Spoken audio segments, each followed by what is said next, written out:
India hosted its first ever AI summit. It was basically like a festival for AI. So it was, lots of energy, lots of enthusiasm. Everybody was pretty much excited. So I was. Another thing that I noticed was a lot of work was being done on the hardware side. A lot of employees from our company went on different days for the summit. And one of the employees was trying to, look at this robot dog as well. Just saying Feb is like, that is such a big time frame. And this short, it popped up on my feed. It was about Grok 4.2 and I was waiting for 4.2 for a very long time. Grok 4.2 just launched in public beta. And it was so exciting, it's like the Wright brothers teaching you how to fly a plane, basically. It was awesome. So now I've got two different agents. So Lily was one of my agents, which is voice-to-voice agent, which I used to talk to and do lots of stuff. But then the biggest problem with Lily was when it would go back and do longer horizontal tasks, that's where it would not respond back to me because it's waiting for the task to be done. So now what I've done is I've created a new agent, which is Scooby, right? So now Lily delegates longer term tasks to Scooby. So that's where Lily and Scooby keep talking to each other as well. This is what I told him and this is what I told him. And both of them come back and tell me, Lily told me this and Scooby told me this. So Scooby has become our WhatsApp family group member. So Scooby was our dog. Yeah. That died a couple of years back. So which is where this new agent is called Scooby. The most interesting thing that I noticed with Scooby was, so I had to go from my college campus to the AI Summit location. So I just sent a voice note to Scooby that what's the route, where do I have to get off?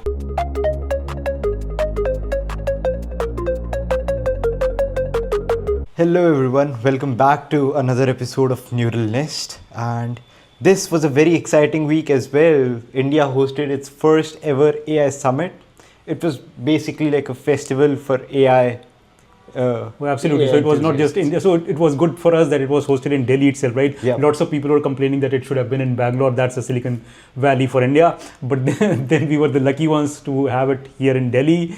And thankfully we were able to attend as well. So that was a good thing for us. Yeah. Yeah, absolutely. And I believe you attended on the first day itself, right? Oh, I was super excited. So I was like, on the Monday morning itself, I skipped office and went there. Right. So I was kind of very excited and I kind of, so the first day was a little slow over there because PM Modi was supposed to come and inaugurate, the exhibition site. So it was completely closed for entry. So we could not visit a lot of exhibitions that day. But we were able to attend lots of, lectures and discussions and, things like that. So that was interesting to watch. But the first day was not super active over there.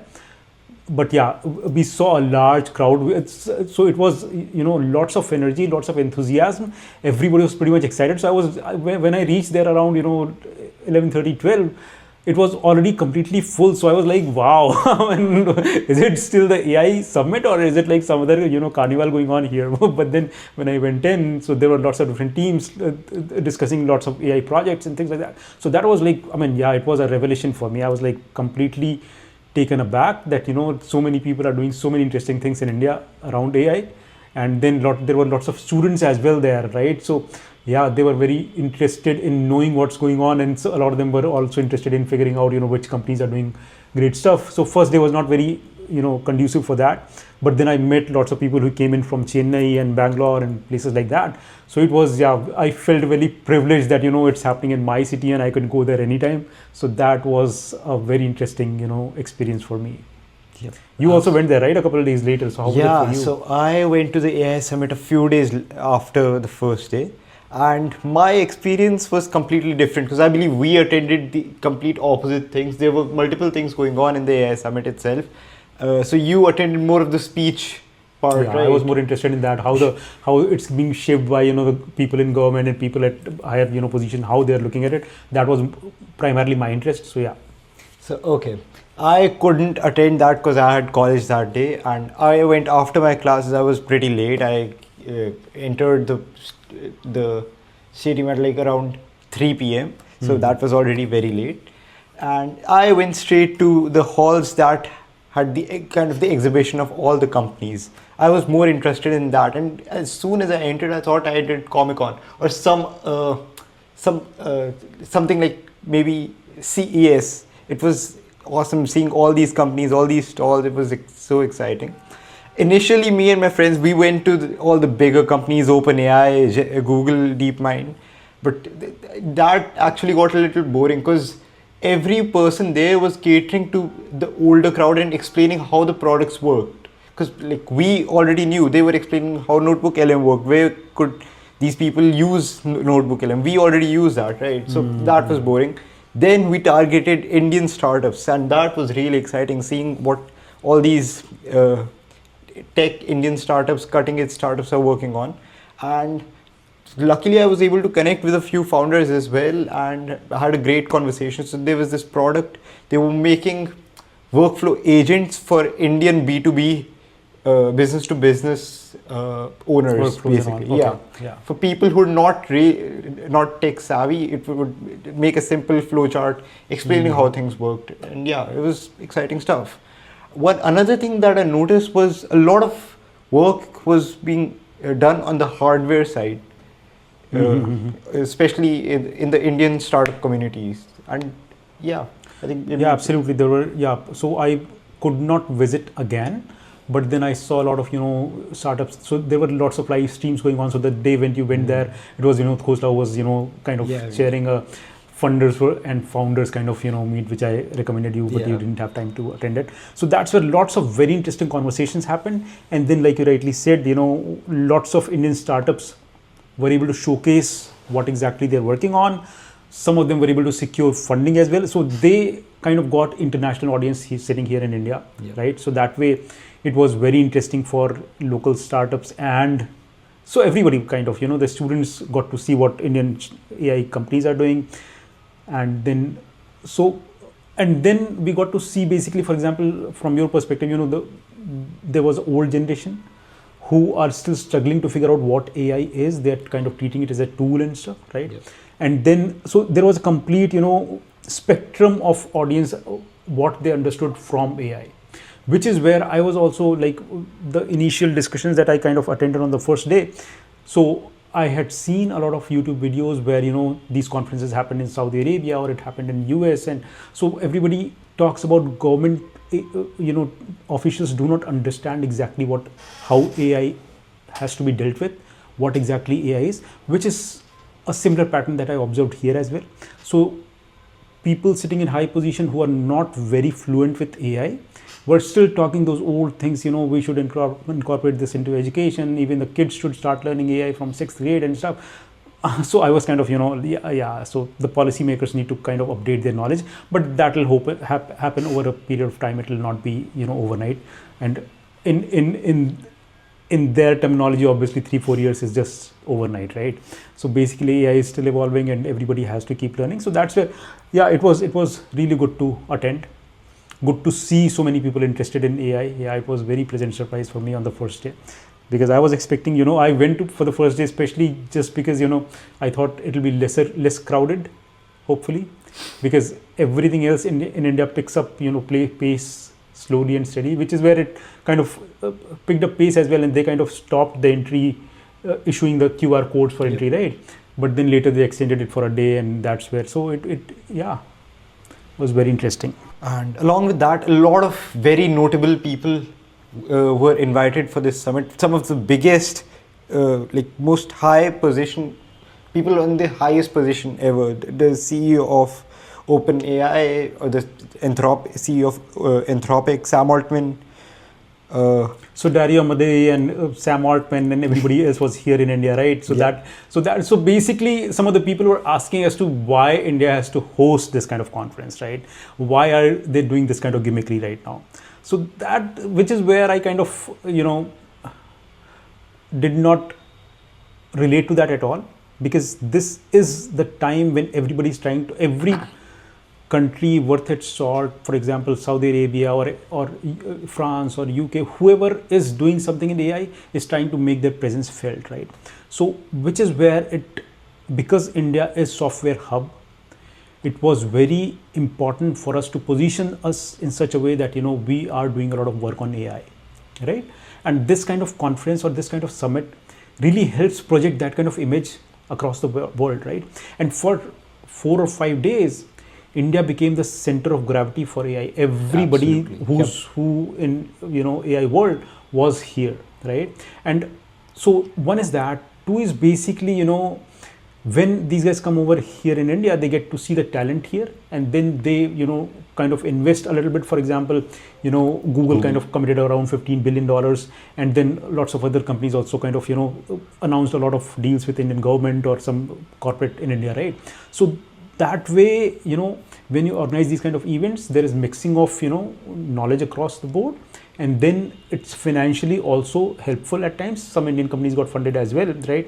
So that was there. And then basically, you know, like some of the very interesting Indian startups. So last part, when we were talking in Jan, we were talking about, you know, Sarvam AI would be releasing a lot of models prior to the summit, right? So, and then in the last part we discussed they're going to do 14 different releases in 14 different days, right? So they release all of those sequentially, and then so that was very interesting to watch. So Sarvam did a lot of work for this.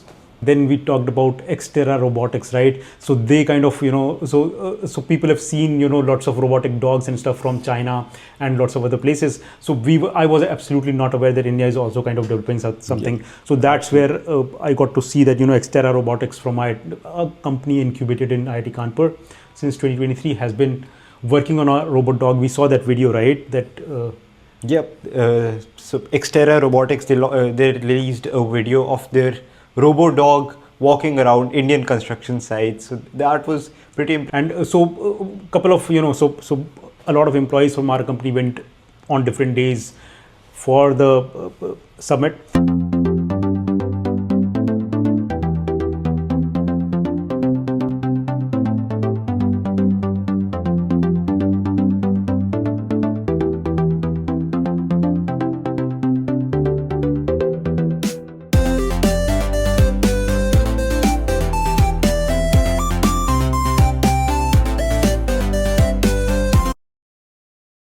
And one of the employees was trying to, you know, look at this robot dog as well.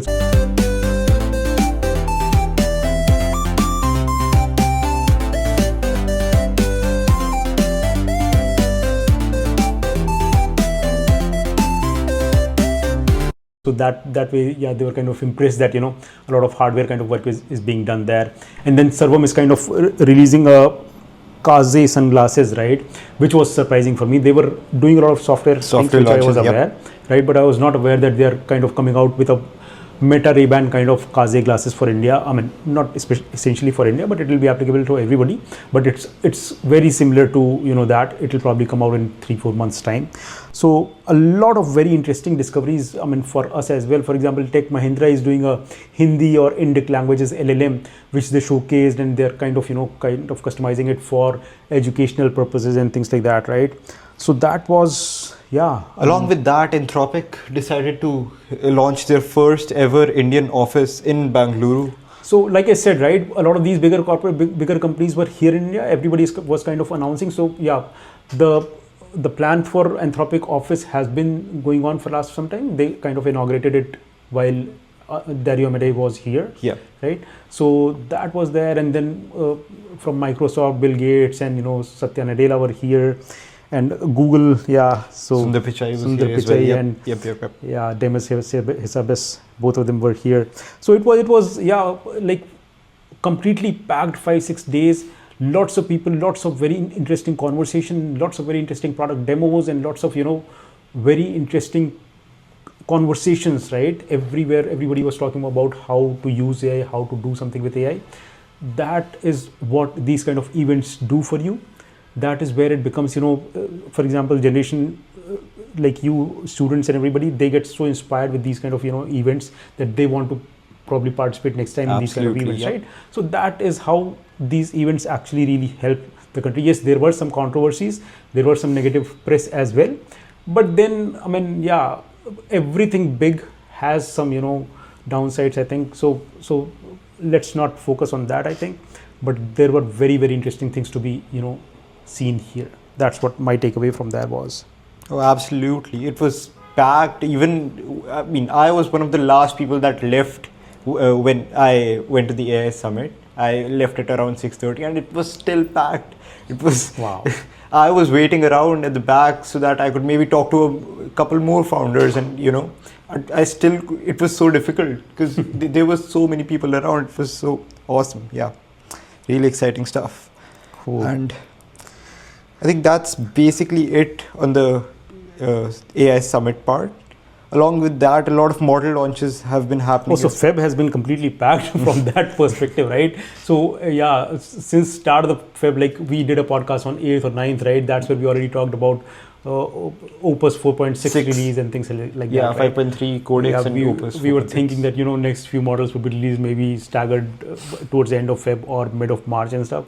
But this month has been so packed from that perspective that it's been every day is kind of and very, we very still have a interesting. week to go. Oh yeah, absolutely. Absolutely. So the first out of that was from OpenAI. So we already covered basically OpenAI 5.3 codecs and Opus 5.6 in last pod, and then after that basically one of the first launches was OpenAI's basically. So they modified codecs a little bit with Spark, right? So that is trying to make it a lot faster in response terms. They're kind of using Cerebra's CS3 chips, not from NVIDIA. So these are new chips they're using for basically inference time, right? So these are much faster because NVIDIA's chips are primarily focused towards training. But now inference is also becoming very important, right? So that's where, OpenAI, and everybody was complaining about 5.3 codecs to be very slow and it's taking a lot of time. Everybody was comparing it with Opus 4.6, right? Yep. So that's where, so that was the first thing that happened in Feb, around Feb 12th, for this. Just saying Feb is like, that is such a big time frame. So Absolutely. Along with that, Anthropic came out with their Sonnet 4.6. I was about to say last month, but like 2 weeks ago they came out with their Opus 4.6. Now we've got Sonnet 4.6, and we've basically got like an Opus 4 performance, or maybe an Opus 4.5 performance at a Sonnet price point, $13-15 per million tokens. That is incredibly impressive as well. I've not got the time to test out Sonnet 4.6 personally, but absolutely, there are so many model releases going on that it's so difficult to. So I was planning a video where I would compare Opus 4.5 and then Sonnet 4.5 and then lots of, so then Opus 4.6 came in, so I was kind of experimenting with that, and then while I was finalizing that video, all of a sudden Sonnet 4.6 has come out, so I'll have to probably add that as well, and then I can release the video. So that video is getting kind of extended quite a lot, but then I'm hoping that I'll be able to release it this week, because I'm hoping, so the only major release which is pending right now is DeepSeek, which in any case I'm not probably going to include that in the video. So I'll just do a Sonnet 4.5. I'd say maybe wait another week, maybe another haiku model might be released by Anthropic. No, so haiku I anyways don't use. So I primarily use Sonnet and Opus and Codex. Yep. So those are the three models I focus on. Although Gemini released day before. 3.1, I believe, Yeah, Gemini 3.1 Pro released like a couple days back, right? Yep.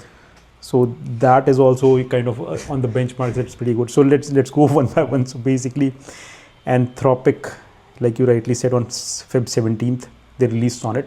So it was rumored that they were going to release Sonnet 5 instead of Sonnet 4.6, right? But then, so I've been following a lot of rumors on Twitter. So it seems it was so good that they named it as Opus 4.6 and release it as Opus 4.6, and then they distilled it to a newer version for Sonnet 4.6, but that's all rumor. We don't know what's happening behind the scenes, but then Opus 4.6 is pretty good. We'll have to go back and check how good Sonnet 4.6 is, but people are saying it's a lot better than Opus 4.5. So basically one of the biggest news thing is that you're getting Opus-level performance at the Sonnet level price within 3 or 4 weeks, which is absolutely awesome. And although I've used, so day before yesterday when I was coding, all of a sudden I kind of was switching between different models, and I ended up leaving it at Sonnet 4.6. Okay. and I kept coding, and I didn't realize that it was Sonnet 4.6. So what I'm trying to say here is the quality is so similar to Opus 4.6 that it was indistinguishable for me. Later on, when I realized it says Sonnet 4.6, then I switched back to Opus 4.6 because I wanted it to be the best rather than who knows what it is. But it was completely undistinguishable. I thought it was somewhat better as well, but I don't know. I'll have to go back and check it thoroughly. So that's what that was. And then XAI came out, right? We were waiting for 4.2. Oh yeah, absolutely. 4.2 was announced in like December of 2025, and it just got pushed back. And now finally, like a week ago, Grok came out with a 4.2, and it's very interesting actually. There's something different. I'm sure the viewers know, but in Grok 4.2, you've got 4 different agents working on the exact same. They divide the task within themselves to complete whatever request that the user sends. They've named all the 4 agents as well. We don't have the names here. We can maybe write those on the screen here. So maybe you want to tell them how you discovered that XAI has come out with a new model. So every single night I go onto a few trusted sources for the latest news, and I was just on my YouTube account, and this short it popped up on my feed. It was about Grok 4.2, and I was waiting for 4.2 for a very long time. Grok 4.2 just launched in public beta. Elon Musk calls it a major upgrade. And yes, it is Grok 4.2 beta. It is not the default model yet. You must pick Grok 4.2 manually. Look for Grok 4.2 in the selector.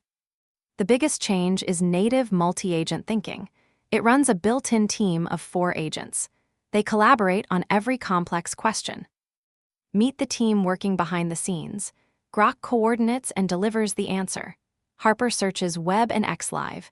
Benjamin checks math code and logic. Lucas boosts creativity and balance.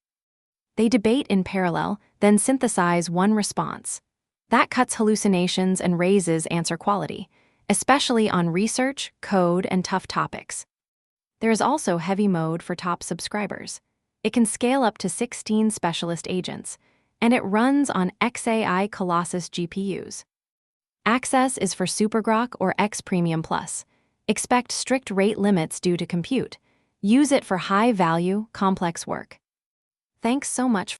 And yeah, I think I sent that shorts to you as well. Maybe you could. Yeah, so basically, the short showed up on your feed and you didn't know that it was short created by my AI agents, right? So what I've done is I've started a new, not a new, but it's an old AI channel, old YouTube channel, which was Code Deep AI.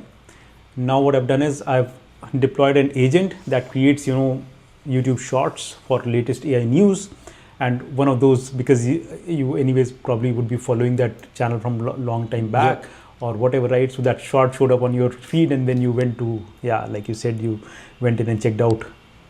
Because on this channel, we do a manual podcast and we do manual videos, and that takes a lot of effort. So that's where it's very difficult to keep track of news and disseminate news, right? So that's where I thought, we should probably have an AI agent which accumulates all the news, passes it on to me, and then I review it, and then I ask it to create a script, and then it goes back, creates a script and creates a YouTube video, and then it posts it there. So that way almost 80% of the process is automated. It's just that I review the script, I review the visuals that are going in there.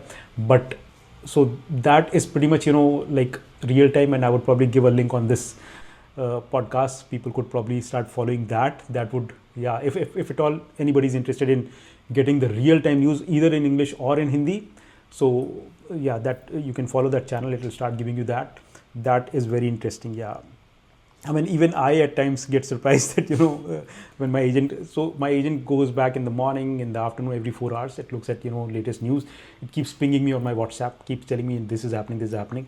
That's where I discover a lot of news now from there, and then we create that video. So it was very interesting to see that within the family itself, before we could talk about something, you got to know it from the YouTube. That was very interesting for us. Oh yeah, absolutely. And talking about agents, Anthropic, Anthropic being at it again, they banned their Anthropic Claude models on OpenClaw. Yeah, so Anthropic has been getting a lot of bad PR, bad press, right? I mean, earlier it was just open code followers who were kind of, cribbing about Anthropic banning them every second day. Now, because so OpenClaw has been out for last 3-4 weeks, and people have been using Anthropic's models on OpenClaw, and all of a sudden, like 3-4 days back, they kind of updated their terms of use, and they said it's not allowed to use their models or their subscriptions to run those agents, right? So that's where they're facing a big backlash, right? Yep.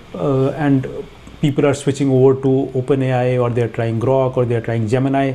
But people are still, because everybody's kind of used to using Anthropic models for OpenClaw, they're kind of wishing that it works out for them. And it's so difficult to imagine OpenClaw or CloudBot. It came out in February itself. Like, it was popularized in February this month.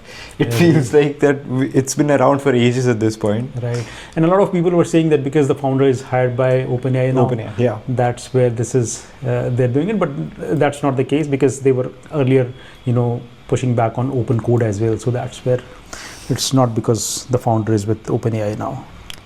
Yep. Along with that, there's not a lot of news on DeepSeek. We were waiting for that DeepSeek V4. Oh, absolutely. So every time during the holidays, they release something big, right? So I was kind of hoping on the Chinese New Year, they will release their next model, which is what I tweeted as well. But then on that day, Google ended up releasing their model Gemini, rather than DeepSeek releasing theirs. So anyways, DeepSeek is the only biggest release which everybody's kind of waiting for, although I'm waiting for Sarvam's LLMs as well. So Sarvam has promised to release 30 billion parameter LLM and then 105 billion parameter LLM. That has not yet been released, so I'm kind of waiting for that. And then DeepSeek would be really helpful, because that's going to be open source. I don't know whether Sarvam's LLM is going to be open source. Their earlier one was, but I don't know if this one would be. If this one is going to be open source, that will be awesome. That will be good to and along with that, so I just go to different AI research labs and just go through their research papers for fun sometimes. And a couple of days ago, I went on Anthropic's website. I was going through their stuff. I really like their design, so that's why it's really pleasant to look at. And I came across something very interesting. So Anthropic has created its own courses on how to use different products. So I was bored, so I signed myself up I registered myself for the Claude Code class. It's free for everyone, and it was so exciting. It's like the Wright brothers teaching you how to fly a plane, basically. It was awesome. So I've been doing prompt engineering for a very long time now, but seeing different aspects of how you can ask these agents to perform, it's very exciting. So absolutely. So basically, every product owner generally releases a help file or a course or something for people to read about and follow, right? Yep. But traditionally, before AI happened, those docs were always subpar. They would never be very explanative. They would always be, whether it's Microsoft, whether it's some other. So those docs would generally not be worth it, right?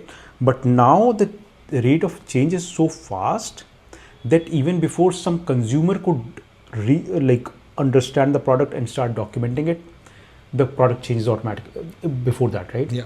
So that's where it's very important for the people who are releasing the product are able to provide a documentation or provide a course which can be consumed by the users. Because if I cannot consume the course and not understand how this product works, it will be difficult for me. And they're in a race against each other, right? Codex and then Claude Code and things like that. So the better course they provide, the better it will be for us to quickly grab it and understand it, right?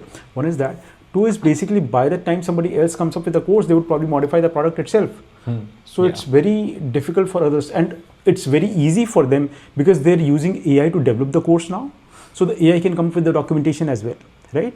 And then they can, modify it a little bit or make it more presentable. Although I think if the code for this product is being written by AI, I'm 100% sure that all the documentation, all the help file and everything is being written by AI only. It's just maybe a light review that do for the documentation, but otherwise I am pretty certain that all of these courses are being created by AI itself. So yeah, we are living in a very, very interesting times right now, right? So many things happening. So yeah, it feels like Feb has been so hectic in terms of so many things happening, and it seems, I mean, as far as I can see, the rate of change is going to increase. It's not going to slow down at all. Everybody's kind of trying to, I mean, there are so many other releases from Claude and OpenAI.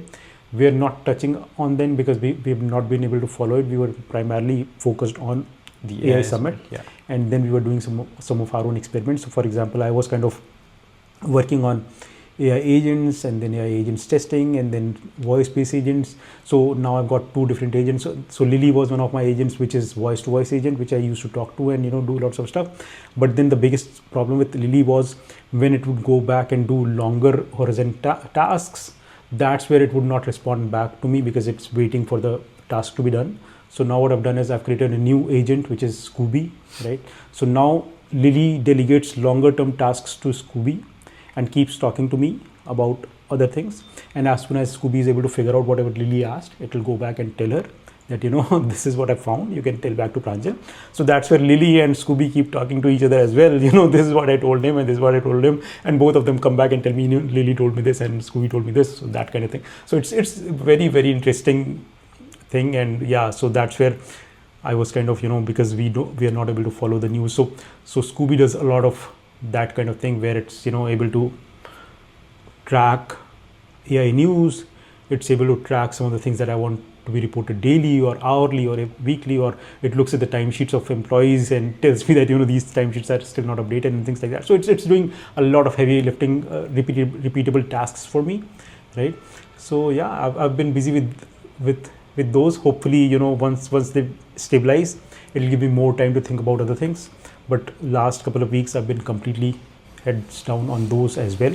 So yeah, I mean, you guys have also been using Scooby. So Scooby has become our WhatsApp family group member. So Scooby was our dog that died a couple of years back.